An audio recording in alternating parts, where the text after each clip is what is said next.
He divorced her without mercy, while she was pregnant, broke, silent. He laughed as she walked away with nothing, never knowing he had just divorced the woman who owned the company he worshipped. Years later, when he begged for a job at a global multi-billion-dollar empire, he froze, because the CEO walking into the boardroom was the same pregnant wife he had once called worthless. And that was the moment his entire world collapsed. This is not just a story about divorce. This is a story about power, patience, and poetic justice. A woman who hid her identity to test love. A man who failed that test in the cruelest way possible. And a secret so devastating, it would turn pride into shame and arrogance into regret. He thought he escaped responsibility. He thought she was nothing without him. But destiny was quietly preparing the most brutal reveal of his life.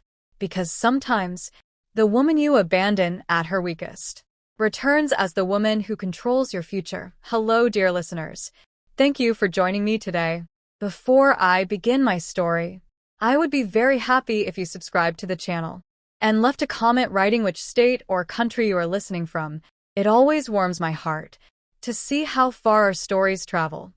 So now, let me tell you this story. Sit back, relax, and enjoy. My name is Amara Kingsley. I live in Atlanta, Georgia. Most people who hear my name today associate it with power, wealth, and influence. They see the headlines, the boardrooms, the polished suits, the security details, the global contracts. They see the woman who owns one of the fastest-growing multinational corporations in North America. But that is not where my story begins. My story begins on a rainy night, with a suitcase in my hand, a child growing inside my womb, and a man I once loved standing in front of me with cold eyes and a divorce paper. Back then, I was not Amara Kingsley, the billionaire owner. I was just a pregnant wife who had been discarded. The woman I used to be. I met Daniel Brooks when I was 24. He was ambitious, charming, and dangerously confident. The kind of man who spoke about success as if it were guaranteed, as if the world already owed him something. I admired that fire in him. I believed in him. More than that, I supported him. At that time, I lived a very simple life. I dressed modestly, avoided attention, and never spoke about my family. Daniel assumed I came from nothing, and I let him believe that. What he didn't know was that my simplicity was a choice, not a limitation. We met at a small charity event in downtown Atlanta. I was volunteering quietly, arranging donation files, while he was networking aggressively, shaking hands with people far more important than him. "You don't look like you belong here," he said to me with a smile. I smiled back. "Maybe that's because I don't try to belong anywhere." He laughed, intrigued. That was the beginning: love, lies, and silent tests. Daniel courted me like a man chasing a dream. He talked endlessly about the future, his future, the company he would build, the life he would create, the power he would command. And I listened. I never corrected him when he spoke, as if I would simply follow behind him. I wanted to see who he truly was when life became difficult. When he proposed, it wasn't extravagant. A simple ring. A confident promise. "I'll give you everything," he said. I believed him. Or maybe I wanted to. We got married quietly. No media. No guests from my side. No family introductions. Daniel never questioned it. He never asked why. Looking back now, that should have been my first warning. The shift. Marriage has a way of revealing truths people hide during courtship. Within a year, Daniel changed. The charm faded. The patience vanished. His failures at work began to poison his temperament. Every rejection letter, every missed promotion, every closed door, he brought the frustration home. And slowly, I became the target. "You don't understand pressure," he would snap. "You've never had to fight for anything." I stayed silent. When I found out I was pregnant, I thought everything would change. I was wrong. "This baby will ruin everything." I told him one evening while he was scrolling through job listings. "I'm pregnant." He looked up. Not with joy. Not with surprise. With anger. "Are you serious right now?" he asked. I nodded, smiling nervously. "I thought you'd be happy." He stood up abruptly, pacing the room. You did this on purpose, he accused.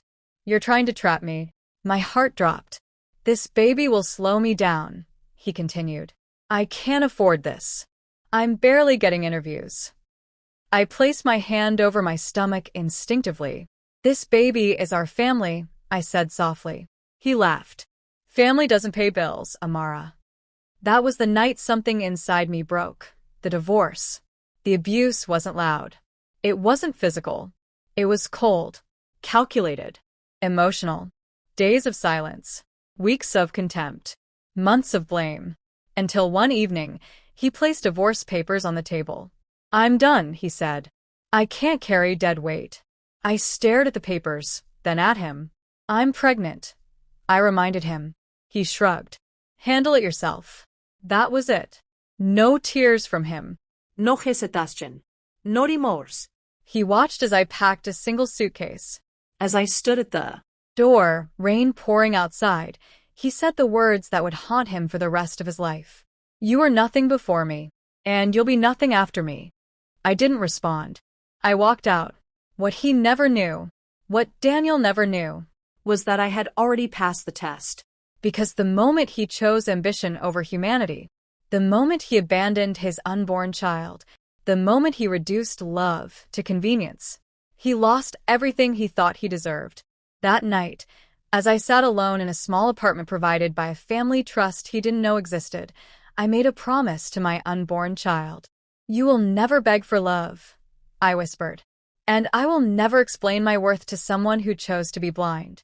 The calm before the storm. I disappeared from Daniel's world completely. No calls. No messages. No drama. And he assumed exactly what men like him always assume. That I had fallen apart. What he didn't know was that my silence was not weakness. It was preparation. Because while he was chasing interviews, I was stepping back into a world I had temporarily left behind. A world of boardrooms, of legacy, of power. And the storm that was coming for him had my name written all over it. Daniel Brooks slept peacefully the night I walked out. That fact alone tells you everything you need to know about the man he truly was. While I sat awake in a quiet apartment, my hand resting on my stomach, wondering how I would protect a child from a world that had already rejected us, Daniel slept like a man who believed he had just freed himself from a burden. To him, I wasn't a woman he abandoned. I was a problem he had solved. The man who thought he won. The morning after the divorce, Daniel woke up feeling victorious. No responsibilities. No pregnant wife. No emotional distractions. He made coffee, scrolled through his phone, and stared at his reflection in the mirror.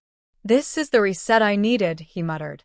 In his mind, I was already fading into irrelevance, another mistake erased from his path to success. What he didn't realize was this. Men like Daniel don't rebuild. They repeat. His version of the story.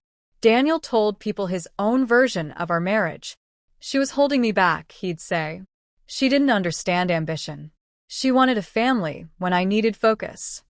He never mentioned the pregnancy. Not because he forgot, but because it didn't fit the narrative where he was the hero. To his friends, to recruiters, to anyone who would listen, Daniel painted himself as a man who had sacrificed love for greatness. And people applauded him for it. The hustle that led nowhere. Weeks turned into months.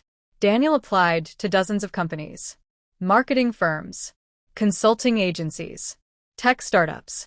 He believed he was destined for leadership. But destiny requires discipline, and Daniel had arrogance instead. Interview after interview, he talked too much. Promised too much. Listened too little. You have potential, they'd say politely. But we're looking for someone with more humility. Humility. The word irritated him. He didn't believe humility built empires. He believed dominance did. The lie he told himself. Whenever doubt crept in, Daniel blamed me.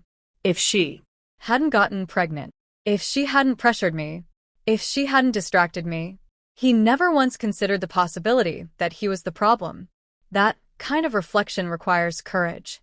And Daniel had none. A new woman, same pattern. It didn't take long for Daniel to replace me.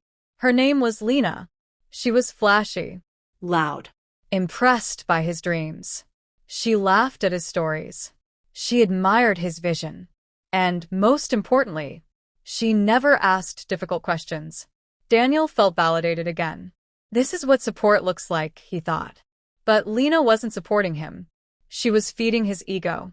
And ego is the most expensive addiction a man can afford. The financial cracks. Behind the confidence, Daniel was sinking. Bills piled up. Credit cards maxed out. Savings vanished. But appearances mattered more than stability. He leased a car he couldn't afford, bought suits on credit, posted motivational quotes online. Success is a mindset, he captioned one photo. Reality disagreed. Meanwhile, somewhere else, while Daniel was pretending to rise, I was rebuilding quietly. But Daniel didn't know that. In his mind, I was struggling. He imagined me begging family for help, living paycheck to paycheck, regretting my silence. The idea comforted him, because men like Daniel need to believe the woman they hurt didn't survive, the first whisper of regret. One evening, Daniel overheard coworkers discussing a powerful new company making waves across multiple industries. Aurora Global Holdings, someone said. Whoever owns it is a genius. Daniel leaned in. Who's the CEO? No one knows, another replied. They keep a low profile. Female-owned, though, from what I hear. Daniel scoffed. Probably inherited money. He laughed it off. He had no idea his mother's warning.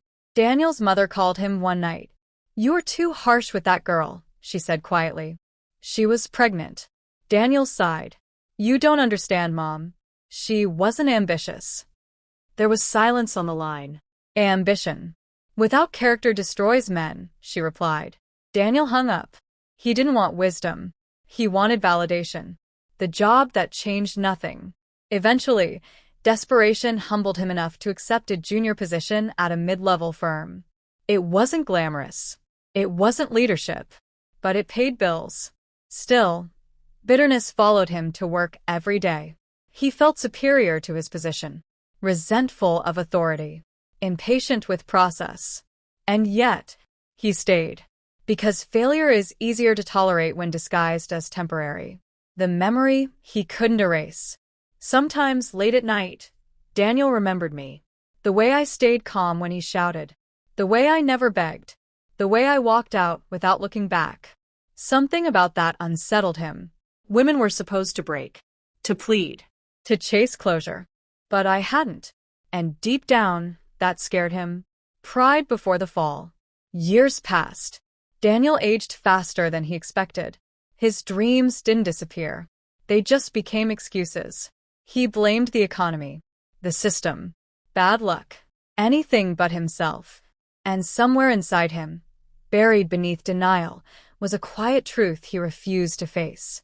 He didn't lose me because I was weak. He lost me because he was. A door begins to open. One afternoon, Daniel received an email. A recruitment inquiry. From Aurora Global Holdings. His heart raced. This was it. The breakthrough. The validation. He had no idea that the door opening in front of him was the same door he had once slammed shut behind me, the calm before the revelation. As Daniel prepared for the interview, confidence returned. He rehearsed answers, adjusted his tie, practiced his smile. "This is my moment," he whispered. He never questioned why the company felt strangely familiar, why the opportunity came so suddenly, why fate felt almost intentional. Because when destiny approaches with consequences, it often wears the mask of opportunity. And Daniel Brooks was walking straight into it, unaware that the woman he divorced, the pregnant wife he discarded, was now silently standing at the center of his future. By now, most people know me as a CEO. A billionaire. A woman who commands attention with a glance. But none of them know the nights I spent silently preparing for moments like this. Nights when the only thing keeping me awake was determination and the quiet rage that comes from being underestimated. The apartment that wasn't home. After Daniel left, I found myself in a small, dimly lit apartment in a part of the city I had never imagined living in. The rain pattered against the window as I sat there, my hands resting on the small curve of my belly. I didn't cry. I didn't scream. I simply began planning. Every setback Daniel had thrown at me, every word, every insult, every judgment became fuel. I remembered him clearly. You were nothing before me, and you'll be nothing after me. I smiled faintly. That night, I swore I would become everything he ever underestimated. The first step. My family had left me a silent inheritance, a trust fund, access to resources, and most importantly, the knowledge of how to run a multinational empire. But I couldn't use it immediately. Why? Because I needed the world to see me as ordinary. I needed Daniel to believe he had won. I took a small job at a boutique marketing firm, worked long hours, learned everything I could about corporate strategy, global investments, and the subtle art of negotiation.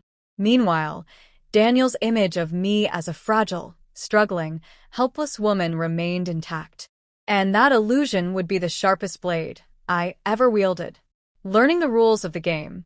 I remember the day I sat in my tiny office, surrounded by stacks of financial reports, charts, and endless coffee cups. I had no luxury, no assistants, no board members. Just me, my notebooks, and my child growing stronger every day. I learned fast. Mistakes were not allowed. Weakness was punished. I discovered that power was invisible first. People only noticed it when it struck. And strike it would. The first investments. Years passed. My child was born. A healthy, intelligent, strong boy named Eli. I wanted him to grow knowing that strength comes from dignity, not anger. I began making careful investments. Small companies at first. Then medium-scale enterprises. I quietly acquired shares. Learned market dynamics. Understood influence.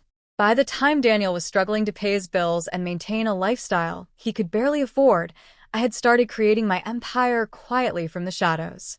Daniel's world still static. Meanwhile, Daniel remained the same man, arrogant, impatient, unaware. He finally landed a mid-level position in a respectable company, which he often bragged about to friends. But he hated it. Every memo, every subordinate, every process was a reminder that he was not in control. He still imagined me as a woman struggling in obscurity. The encounter that could have been missed. It happened by accident. Or perhaps by design. One day, I attended a networking gala for emerging investors in Atlanta. Daniel was also invited, not because of his accomplishments, but because his company had a minor partnership with a small regional firm. I didn't expect to see him, but fate has its cruel sense of timing.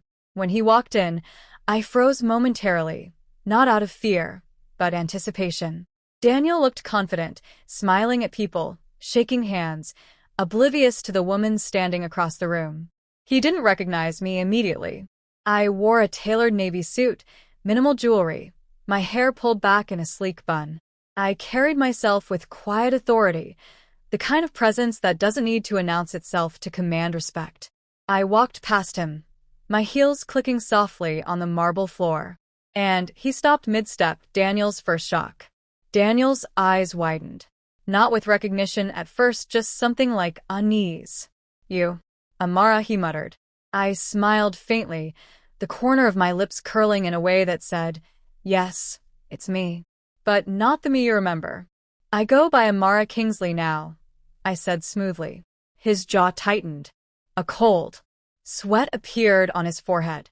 I didn't know you, his words faltered. I didn't let him finish. I'm not the woman you left in that apartment years ago, I said, my voice calm, controlled, unwavering.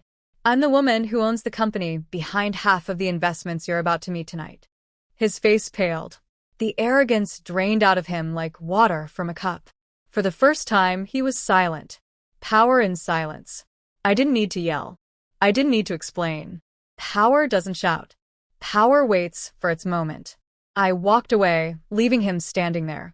And just like that, the first seeds of doubt were planted in Daniel's mind. For the first time in years, he realized the woman he discarded wasn't fragile. She wasn't lost.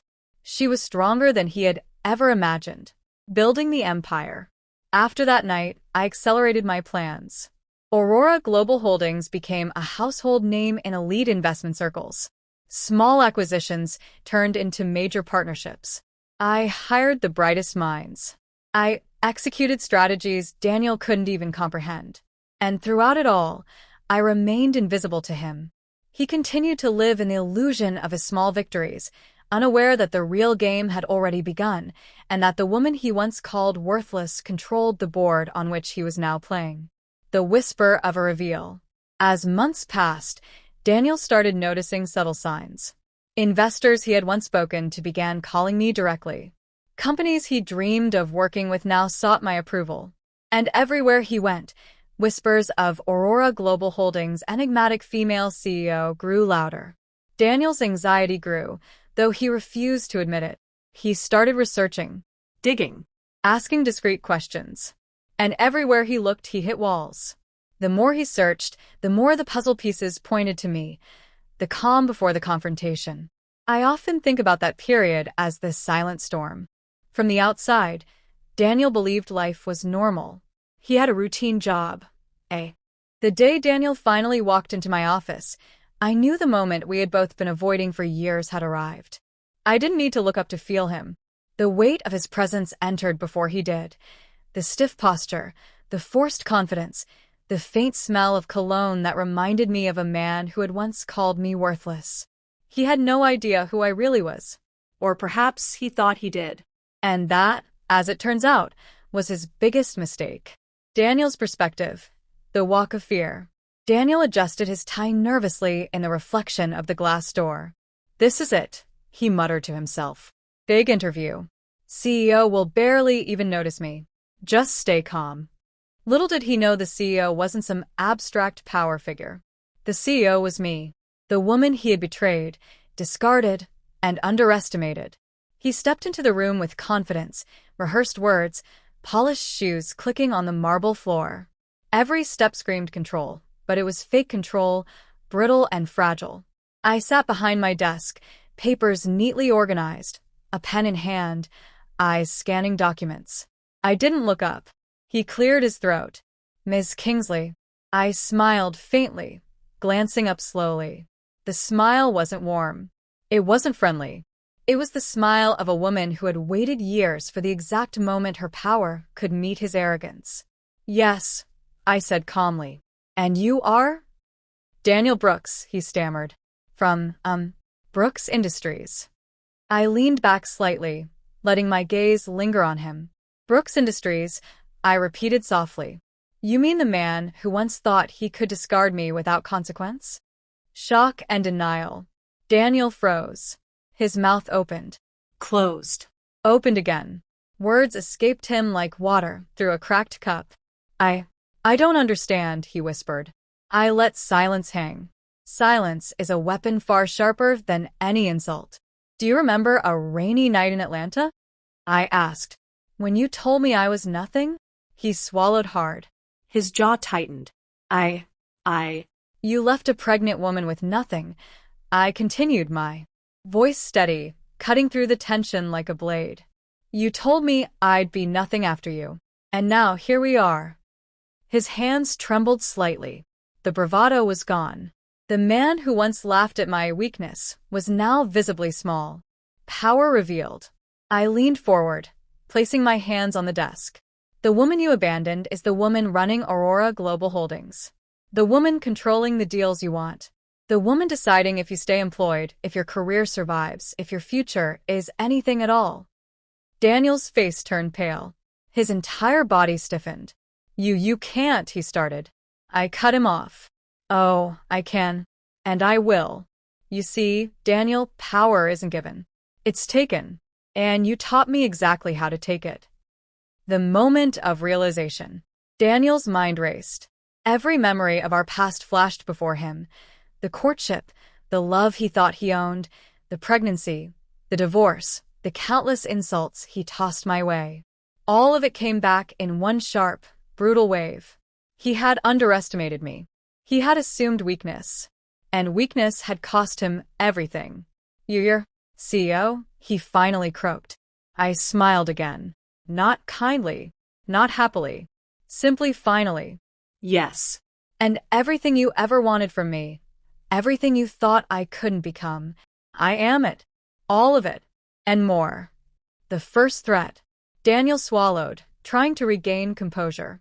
I need a chance to explain, to prove myself. I laughed softly, not mockingly, not cruelly, just enough to pierce his confidence.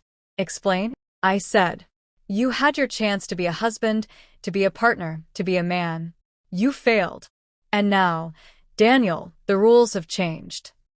I stood slowly. The full height of authority revealed itself. Every inch of my posture screamed control, dominance, and inevitability. Your future is in my hands, I said. And whether you survive in this world depends entirely on how you respond. Internal conflict. Daniel's pride fought against reality. He wanted to lash out, To yell. to assert himself. But every instinct screamed caution. Every memory of the woman he once dismissed as fragile told him, she is stronger than I am. He wanted to run. But his ambition, his ego, his desperation, it anchored him in place. The silent judgment. I walked past him slowly, letting my presence dominate the room. This isn't just about business, Daniel, I said, my voice low and deliberate. It's about every choice you made when you thought it didn't matter. It's about every moment you doubted me, every insult, every betrayal. I'm not the woman you left behind. I'm the one who decides if your dreams continue, or if they die here, quietly, like you left me to die. He could barely breathe. His confidence had evaporated entirely, and I let him feel the weight of that realization fully. The threat unspoken. I didn't need to spell it out.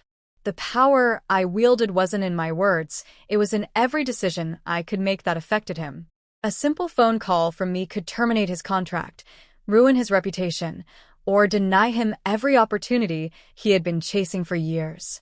And I let him understand it with one look. Daniel's begging. Finally, he whispered, barely audible. Amara, please. I never thought. I didn't know you would. I shook my head slowly. You didn't know, I said. Exactly. And that's why you lost. You don't get to rewrite history now. You get to survive it or fail. The twist.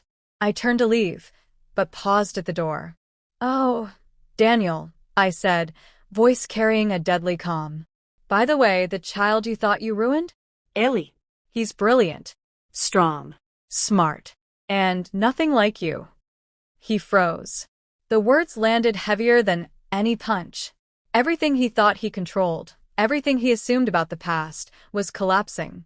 I walked out of the room, heels clicking, leaving him to process the truth. And as I disappeared from his view, he realized the most terrifying thing. The woman he abandoned would define his future. Aftermath of the confrontation. Daniel sat in silence for hours. After I left, he didn't speak to anyone. He didn't call. He didn't move. All the arrogance, all the pride, all the confidence evaporated. And in that silence, he understood the truth he had ignored for years. The woman he left, the woman he thought powerless, was now untouchable. And he had no idea how to undo the damage he had done to his own life. The air in the boardroom was thick with anticipation. I entered quietly, heels echoing softly against the polished floor. All eyes followed me, not because I demanded it, but because presence speaks louder than words. Daniel sat in the corner, an awkward, uncomfortable figure. His hands clenched, his face pale, his chest tight. For years, he had imagined this day, an interview, a meeting, a chance to prove himself. What he hadn't imagined was that I was the one controlling everything he ever wanted. Establishing control. I stopped at the center of the room and laid out the agenda. Aurora Global Holdings had just acquired 3 new companies, and a massive merger was on the table. The stakes were high. I spoke with precision, confidence, and clarity. My voice carried authority. Every word was deliberate, every gesture purposeful. Daniel sat silently, trying to project calm, but the truth was written across his face. He had no idea how to navigate the waters of someone who not only survived without him, but thrived beyond anything he imagined. The first test. I handed Daniel a report. Your team has a proposal for a partnership with one of our subsidiaries, I said. He looked at it nervously, trying to analyze numbers he had barely studied. Ms. Kingsley, he began, hesitating. I believe this strategy. I cut him off. This isn't about belief. This is about execution. Numbers don't lie. Results don't lie. And I won't tolerate mistakes. His hands trembled as he flipped the pages. He realized he wasn't just in my office. He was in my world. Daniel's realization. Hours passed. Every comment I made, every decision I executed, reminded him of what he had lost. He remembered the rainy night, the divorce papers, the words he had thrown carelessly. And now the consequences were laid bare. He wasn't facing just a powerful CEO. He was facing the woman who had been wronged, underestimated, and left behind. And for the first time, Daniel felt fear. Power in motion. I concluded the meeting with a statement that left the entire room silent. Daniel, I said softly, yet with a steel edge, you've spent years imagining your victory, but you were never in the game. I was. I always have been. The weight of those words sank deep. Every employee, every investor, every partner knew they were witnessing a lesson in authority, dignity, and inevitability. Daniel could only sit, staring at me, unable to respond. The whisper of Eli. Later, as I walked past the glass windows overlooking the city skyline, my son Eli ran to me.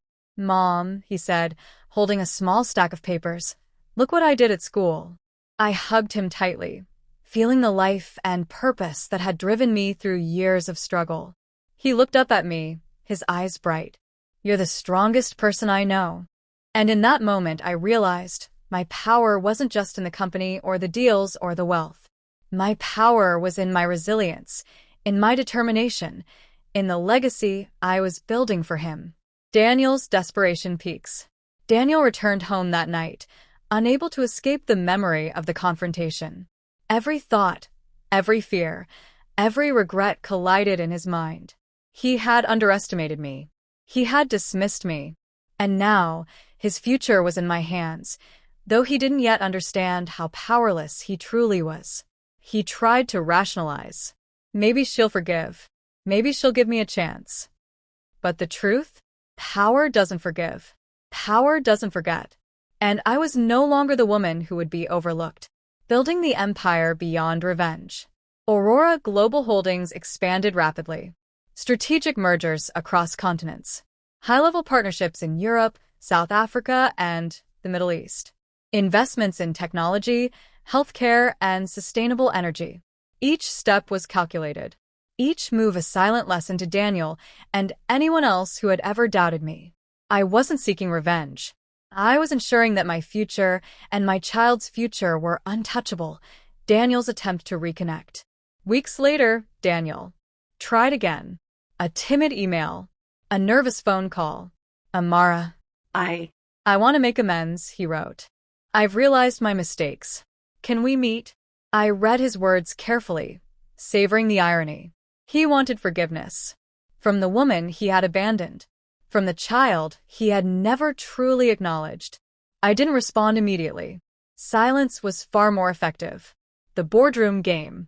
In the next meeting, Daniel appeared again, this time to present a minor proposal. I watched him stumble through it. The numbers were weak. The strategy flawed. His confidence shattered by years of overconfidence and underestimation. And then I spoke. Daniel, I said, calm and deliberate. You've grown. But growth is measured in results, not excuses. And the results here are yours to prove. The boardroom fell silent. Daniel realized he wasn't just dealing with a boss. He was dealing with a woman who defined the rules, the board, and the outcomes. The emotional apex. After the meeting, Daniel approached me, his voice trembling. Amara, I never knew. I didn't understand. I was wrong. I looked at him. My expression neutral, my power absolute. Daniel, I said softly, the past cannot be changed. The choices you made define the person you are today. And the woman standing in front of you isn't defined by you. She's defined by herself. He swallowed, realizing the depth of the lesson. I turned, leaving him standing in the office, a man who had lost control of his own life to the woman he once discarded. The office was quiet. Too quiet. I sat at my desk, reviewing contracts that could shape the future of multiple continents. The skyline of Atlanta shimmered behind me, reflecting off the glass walls like a promise of everything I had built. And yet I knew he was coming. Daniel, the man who had once dismissed me, discarded me, underestimated me, and walked away from the life he thought he owned. Now he was back, not as the man he had been, but still clinging to arrogance, still hoping for a chance to rewrite history. The anticipation. When he knocked on the door, I didn't move immediately. He stepped inside cautiously, like a soldier entering enemy territory. His eyes scanned the office, taking in the polished wood, the floor-to-ceiling windows, the assistants who moved with precision and quiet efficiency. Then his gaze fell on me, and everything changed. Daniel's fear. For the first time in years, he was afraid. "Amara," he said, voice faltering. I came to. I raised a hand to silence him. "I'm listening," I said, voice calm, controlled, deadly. He swallowed. He tried again. I want to explain. I know I was wrong. I cut him off with a single look. "Explain?" I asked softly. "Do you think words can undo years of choices? Do you think apologies can erase betrayal, humiliation, and the life you almost destroyed?" Power in action. I stood slowly, walking toward him. Each step deliberate, commanding. The room seemed to shrink around us. Every employee, every assistant, every partner present felt the weight of my presence. "You thought you could leave me behind," I said. "You thought I was fragile, Weak. vulnerable. But look at me now, Daniel. Look at everything you dismissed, everything you abandoned. I am the woman who decides your fate." Daniel's hands trembled. He wanted to speak, to argue, to regain control, but control was no longer his. The ultimate reveal. I paused, letting my words sink in. "Do you remember the day you left me? The rainy night when you handed me divorce papers like they were trophies? The night you told me I was nothing?" He swallowed hard. "Well," I continued, "the child you thought you ruined. Ellie. He's brilliant. Strong. Smart. Everything you will never be." The words hit him harder than any slap. You can't be," he whispered. "Oh, I am," I said. "And now, Daniel, your career, your future, and your reputation are entirely in my hands." Daniel's desperation. He tried to regain composure, stammering. "Amara, please. I can make it right. I can." I shook my head slowly. "No, Daniel. This isn't about forgiveness. This isn't about redemption. This is about consequences. And consequences are not negotiable." He sank into a chair, finally realizing that the woman he had abandoned was no longer powerless. She was unstoppable. Amara's strategy. I turned back to my desk, reviewing the latest international contracts. Aurora Global Holdings had grown exponentially. Deals in Europe, South Africa, London, and the US were in motion. Daniel realized he was not just outmatched. He was irrelevant. And worse, he knew it. Every strategy he had planned, every ambition he had nurtured, was now subject to my approval. He sat silently, swallowed by a mixture of awe, fear, and regret. The silent lesson. I leaned back, fixing him with a gaze that conveyed both authority and cold truth. "Daniel," I said softly, "this is what happens when you underestimate someone.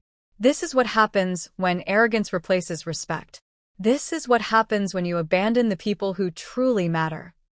He nodded weakly, his pride shattered. "And remember," I added, "this is only the beginning. The choices you make from this point forward will determine if you survive or if you fade into nothingness." The boardroom witness.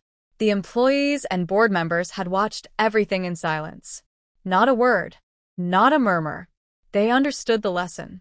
Respect is earned. Power is commanded, and authority, true authority, cannot be challenged by arrogance or ego.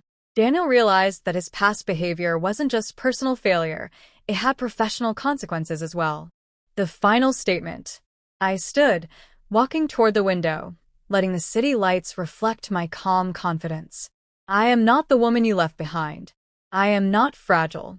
I am not yours to command. I am the woman who builds empires, protects her legacy, and ensures the next generation, my son, thrives. I paused, glancing back at Daniel. And if you think you can return, you must understand the world I command now is not forgiving. It does not bend for those who once rejected it. He sat silently, trembling, realizing the full weight of my words. The city lights of Atlanta stretched endlessly before me, glittering like 1,000 promises waiting to be fulfilled. I sat in my office, alone, the hum of computers and the distant murmur of assistants forming a quiet symphony of progress. But my mind wasn't on contracts, acquisitions, or meetings. It was on him, Daniel, the man who had once thought he could discard me, the man who had underestimated me, the man who still believed, in some corner of his arrogant mind, that he could reclaim what he had thrown away. Reflection on power. I thought back to the rainy night when he handed me divorce papers, the cold finality in his eyes. He had believed that moment defined me, but what he didn't understand was, power isn't about wealth. It isn't about status. It isn't about revenge. Power is patience. Power is vision. Power is rising when the world expects you to fall. And I had risen. The empire solidified. Aurora Global Holdings had grown beyond imagination. Multinational partnerships spanning the US, UK, South Africa, and London. Investments in technology, healthcare, and sustainable energy. A board of the brightest minds, loyal not because of fear, but because of respect. Every deal, every acquisition, every contract was a testament to my resilience. And yet, the thought of Daniel still lingered. Daniel's desperation. He had tried to re-enter my life quietly, emails, phone calls, indirect messages through mutual connections. I ignored them all, but I watched. I studied his moves. I listened to whispers from the industry. He was desperate, clinging to every opportunity, hoping one would finally restore his shattered ego. And that was the perfect tension, the silent storm. I looked at my reflection in the glass, seeing not just myself, but the culmination of every struggle, every hardship, every sleepless night. I whispered softly to Eli, who sat drawing quietly at my side. Someday, my love, you'll understand. Strength is earned, not given. And the world will respect you. You only when you command it, silently and deliberately. He looked up and smiled, unaware that the woman who had once been fragile had now become an unstoppable force. The cliffhanger moment. A subtle chime echoed from my phone. An email notification. Daniel. The subject line. One last chance. I opened it slowly, savoring the irony. He was desperate. He was reaching. He was foolishly unaware of the stakes. I read his words. They were pleading, arrogant, apologetic, all at once. I smiled faintly, and then I typed my reply. Your chance was years ago. Now you'll play by my rules. I hit send. Outside, the city lights sparkled, oblivious to the storm about to unfold. And in that moment I knew, part 2 wouldn't just be about revenge. It would be about destiny. And Daniel, he was about to learn that the woman he abandoned is the one who defines his future. The office was quiet, almost eerily so. The hum of computers and the faint murmur of staff had faded into the background. I leaned back in my chair, my hands folded over my desk, and stared out at the glittering city skyline of Atlanta. Everything I had worked for, every sleepless night, every sacrifice, every strategic decision, it had led me here. And yet, the shadow of Daniel Brooks still lingered. Reflection on the journey. I thought about the woman I had been. Fragile, young, pregnant, abandoned, underestimated. I thought about the man I had loved. Arrogant, impatient, cruel, blind to everything but himself. I thought about Eli, my son, the embodiment of resilience, hope, and strength. I realized something fundamental. True power is not about wealth, revenge, or status. True power is about transforming pain into purpose, weakness into strength, and betrayal into clarity. Daniel's final desperation. I hadn't heard from him in days, and part of me relished the silence. Then a knock. He stepped inside, hesitant, trembling, not just physically, but emotionally. Amara, he began. I know I was wrong. I raised a hand. Silence. No, I said. This isn't about words. This isn't about apologies. This is about consequences. And the consequence for you is understanding that you no longer control anything. The ultimate revelation. I stood, walking slowly toward him, heels clicking softly against the floor. You thought leaving me was victory. You thought discarding me was freedom.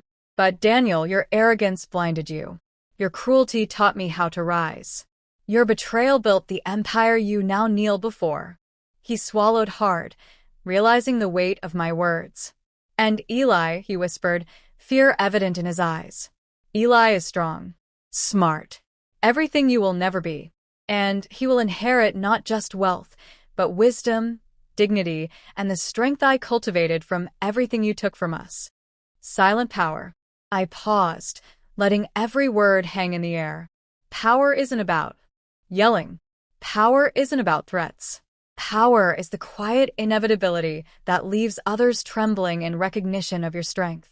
Daniel realized, fully and finally, the woman he abandoned, the woman he underestimated, the woman he betrayed, is untouchable, and he will never reclaim control over her life, or hers over him.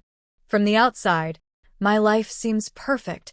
Billion-dollar empire, loyal team, a powerful reputation that stretches across continents. But the truth is, every step of this empire was paid for with sweat, strategy, and the silent fires of anger that burned when a man I once loved thought he could discard me and my unborn child without consequence. And now, years later, that same man, Daniel Brooks, has walked back into my life, desperate, arrogant, and unaware of the storm he is about to face. The email that shook him.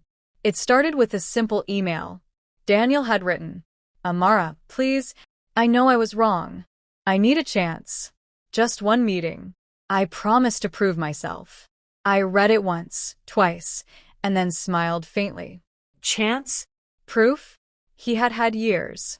He had walked away. And yet here he was, thinking he could enter my world and negotiate forgiveness like it was some business transaction. I didn't respond immediately. That was my first move. Patience is power.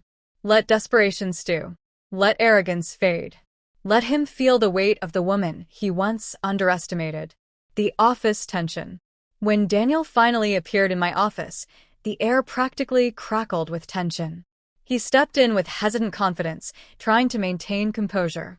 The polished floor reflected his every movement, but nothing could mask the trembling in his hands or the uncertainty in his eyes. Amara, he began, voice faltering.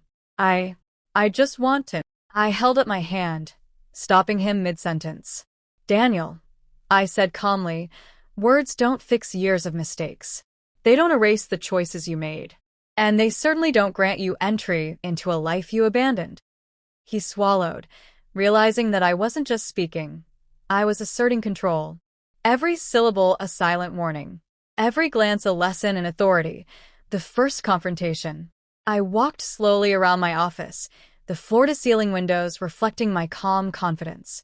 You thought leaving me was freedom, I said softly, yet every word carried steel. You thought abandoning me would erase responsibility. You thought discarding me would mean I couldn't rise.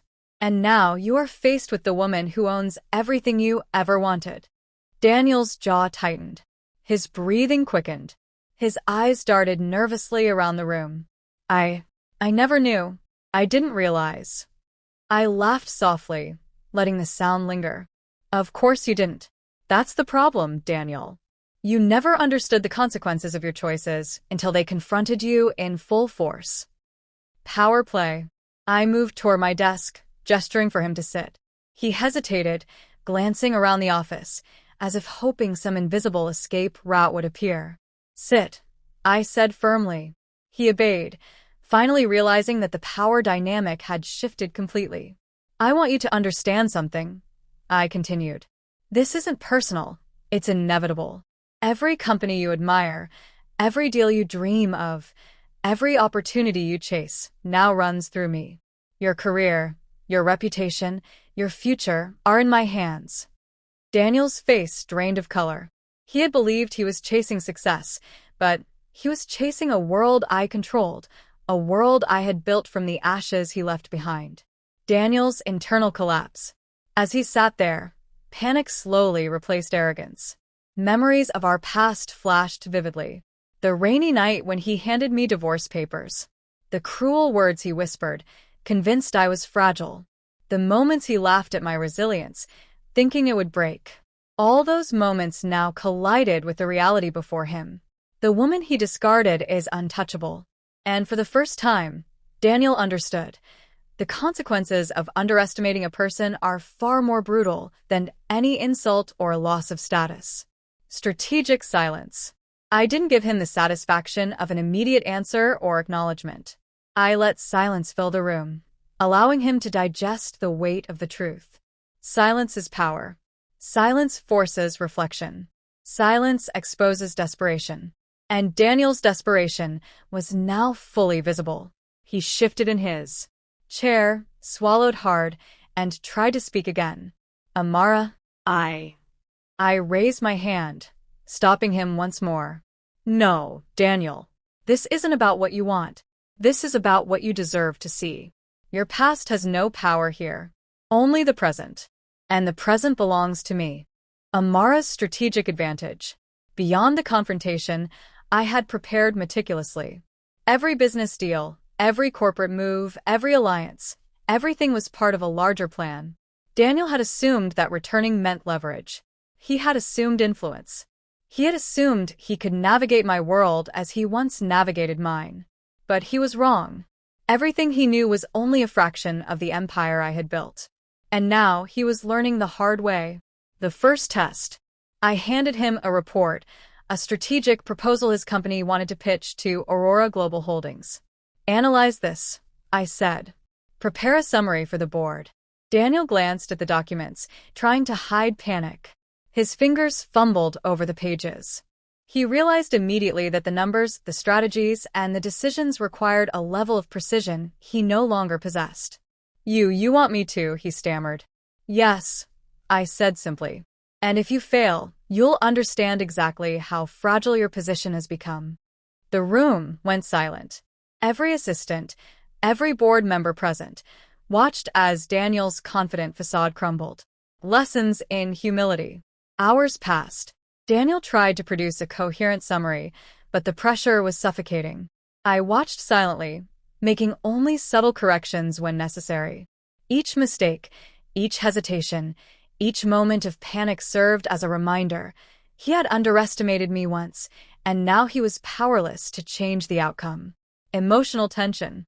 Finally, he sat back, exhausted, broken. I can't, he whispered. I thought I could. You thought wrong, I said softly. You always thought wrong. And that is why you are here, and I am here. You wanted a chance to rewrite the past. I am giving you a chance to survive the present.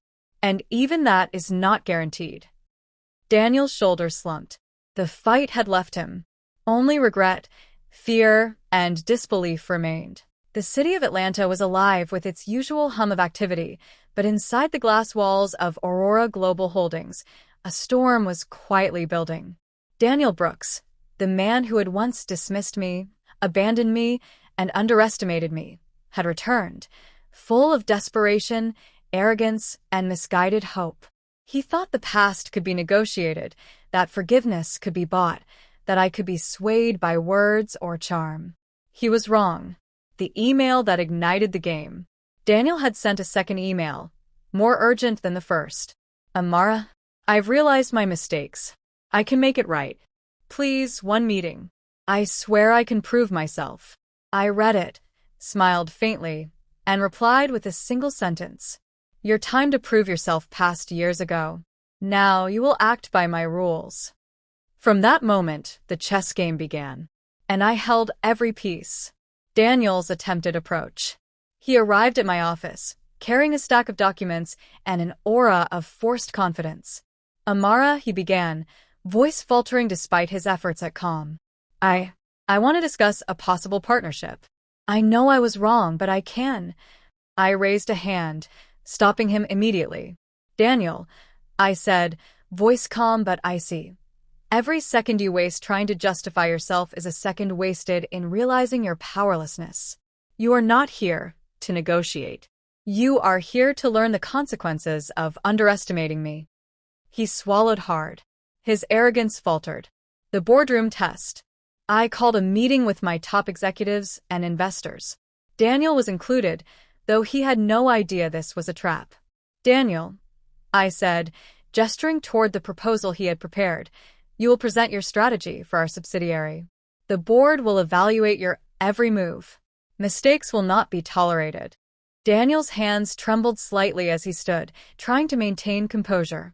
But every glance he threw at me reminded him that the woman who once seemed fragile was now untouchable and commanding absolute authority. Daniel's crumbling confidence. He began presenting, but his nerves betrayed him. Miscalculations in numbers. Confused projections. Fluster responses to board questions. I remained silent, allowing the tension to build. The room watched as Daniel's polished facade cracked, his desperation visible to all. Finally, he stopped mid-sentence, realizing he was drowning in the empire he had once ignored. Amara's strategic mastery. I stepped forward. Daniel, I said softly, your strategy lacks foresight, precision, and understanding of the current market. You speak as if the world still revolves around your assumptions, but it doesn't. The world revolves around results, and results are what I command. I handed the board revised projections and strategies. Each move was subtle, precise, and devastating. Every correction he made highlighted his incompetence, and the executives nodded in agreement with my guidance. The lesson was clear. Daniel had underestimated me, and the consequences were inevitable. The personal lesson. After the board meeting, Daniel approached me privately. Amara, please. I can learn. I can fix this. EmotionalStory. I shook my head slowly. No, Daniel. This is not about learning. This is about consequences. You left me, discarded me, and believed the world owed you nothing. I am here to ensure you understand exactly how fragile arrogance can be. He swallowed, realizing the finality of my words. The corporate chess game. Over the next few days, I orchestrated moves that Daniel couldn't anticipate. Strategic acquisitions that blocked his company's growth opportunities. Partnerships in Europe, London, and South Africa that gave me global leverage. Deals structured to make his minor investments irrelevant. Every action was calculated, every move a lesson in strategic dominance. Daniel tried to fight back, but the harder he struggled, the deeper he sank. The empire he once dreamed of dominating was now completely under my control. The public humiliation. I ensured that Daniel's failures were visible, without cruelty, just undeniable reality. Investors began questioning his competence. Board members subtly shifted alliances toward me. Industry whispers circulated about the enigmatic CEO who outmaneuvered Brooks Industries. Daniel realized that power isn't about ego, it's about control, execution, and respect. And he had none. Emotional confrontation. One evening, Daniel came to my office, beaten, humbled, and desperate. Amara, please. I don't want to fight you. I just want a chance. I leaned back in my chair, arms crossed, and studied him carefully. Daniel, let me be clear. This isn't about fighting. This is about understanding. You thought leaving me was freedom. You thought discarding me was victory. You thought arrogance could replace respect. You were wrong. And now, you see the full measure of that mistake. His shoulders slumped. His pride shattered. The boardroom was silent, the tension thick enough to cut with a knife. Daniel Brooks, the man who once thought he owned my heart and my future, had returned one last time, desperate and arrogant, believing he could reclaim what he had thrown away. But this time, he was stepping into a battlefield he could never control. The final attempt. Daniel entered, suit pressed, tie straightened, voice rehearsed. "Amara, I just want a meeting. Please, let me explain myself," he said, trying to mask fear with false confidence. I didn't respond immediately. Instead, I let him feel the full weight of my presence. The empire I had built, the alliances I had forged, and the respect I commanded, all of it hung in the air like an invisible wall between us. Finally, I spoke. "Daniel, every word you speak now is meaningless. Your time to define the past ended years ago. Now, your only option is to survive the present if you can." He froze. The words landed like thunder. The boardroom revelation. I called a meeting with the board, investors, and Daniel. "Daniel," I said, "you've proposed a partnership that I have reviewed carefully. Let's examine your assumptions, your strategies, and your logic." One by one, I dismantled his proposal. Every number, every assumption, every argument was exposed as flawed. The board watched in awe as I methodically corrected and improved his work, not to humiliate, but to reveal the inevitability of his failure. Daniel's hands shook. His mind raced. He realized he was no longer the man who commanded respect. He was a desperate shadow of the person he once was. Public exposure. To ensure the lesson was complete, I allowed subtle exposure of Daniel's failures to the media and industry insiders.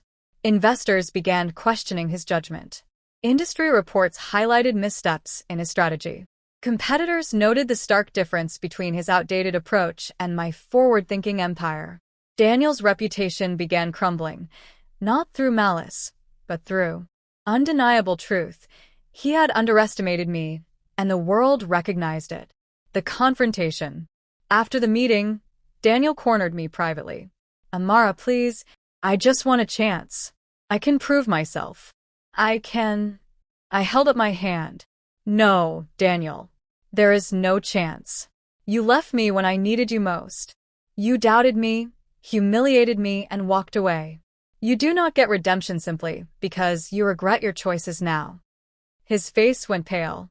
For the first time, he understood the finality of his mistakes. You can't," he whispered. "Yes, I can," I said. "And I will.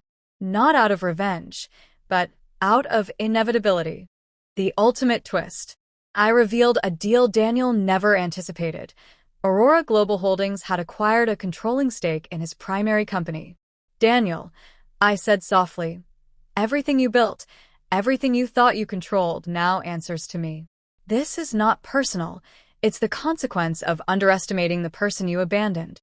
He staggered, realizing that his entire career, his pride, and his ambition had been quietly dismantled by the very woman he had discarded. Eli's role. I glanced at Eli, my son, standing beside me quietly. He will grow up knowing strength isn't given. It's earned. He will inherit not just wealth, but wisdom, dignity, and resilience. And he will never be someone who underestimates the power of a woman who has survived everything. Daniel watched helplessly as the realization sank in. Eli represented the future I had built from my pain, a legacy Daniel could never touch. Daniel's desperation peaks. Daniel tried one final move, pleading for mercy, offering alliances, begging for influence. I smiled faintly. "No, Daniel. Your chance passed years ago. Now, all you can do is witness the results of your choices." He slumped to the floor, exhausted, broken, and defeated. The man who once believed he could control everything now had nothing. Amara's empire solidified. Aurora Global Holdings expanded beyond imagination. Multinational partnerships, spanning the US, UK, South Africa, and London. Innovative investments in technology, healthcare, and sustainable energy. A loyal, competent, and empowered team aligned with my vision. The empire I had built was unshakable, not just because of strategy, but because it was founded on resilience, intelligence, and absolute clarity of purpose. Emotional climax. I walked to the window, looking out at the skyline that mirrored my triumph. Daniel Brooks had been a storm in my past, a trial, a challenge, and a lesson. Now he was a footnote, a reminder that underestimating someone's strength can be fatal. I whispered softly to Eli, "Someday, my love, you will understand. True strength isn't about money or revenge. It's about rising above betrayal, mastering your destiny, and protecting those you love." He smiled up at me, oblivious to the drama that had unfolded, but embodying the hope and future I had fought so hard to create. Final scene. Daniel left the office that evening for the last time, a humbled, desperate man who had learned too late that the woman he abandoned now defined his world. I remained calm and unshakable, knowing that every choice, every sacrifice, and every strategy had led to this ultimate victory. Aurora Global Holdings thrived, my son's future was secured, and Daniel's downfall was complete, not through cruelty, but through the inevitable consequence of underestimating me.